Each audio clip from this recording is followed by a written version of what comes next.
अस्सलामुअलैकुम वरहमतुल्लाहि वबरकातुहू। इस वीडियो में हम आपके लिए दिलचस्प सवालात का सिलसिला लेकर आते हैं। गुजारिश है कि वीडियो को आखिर तक देखें और चैनल को लाजमी सब्सक्राइब करें। जज़ाकल्लाह। सवाल नंबर 1, सोए हुए इंसान की नफ्स की रफ्तार कितनी होती है? चलिए बढ़ते हैं इसके जवाब की तरफ। 59 फी मिनट। चलिए बढ़ते हैं अगले सवाल की तरफ जो हमारा सवाल नंबर 2 कहलाएगा। और हमारा सवाल नंबर 2 है, हज़रत आदम अलैहिस्सलाम ज़मीन पर कौन सा पानी पीते थे? चलिए बढ़ते हैं इसके जवाब की तरफ और इसका जवाब है बारिश का पानी पीते थे।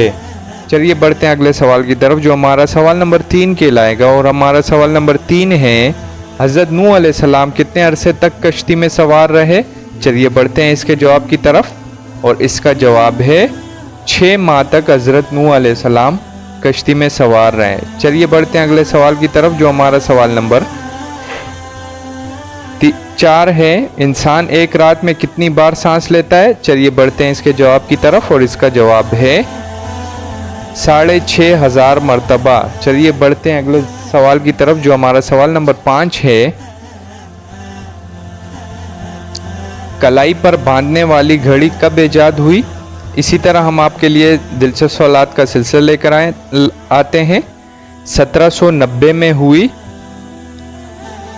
आप सबसे गुजारिश है कि चैनल को लाजमी सब्सक्राइब करें। शुक्रिया। सवाल नंबर 6, सबसे पहले दवा साजी की दुकानें किसने कायम की? चलिए बढ़ते हैं इसके जवाब की तरफ और इसका जवाब है अरबों ने। आप सबका वीडियो तक बने रहने का शुक्रिया। अल्लाह हाफिज़।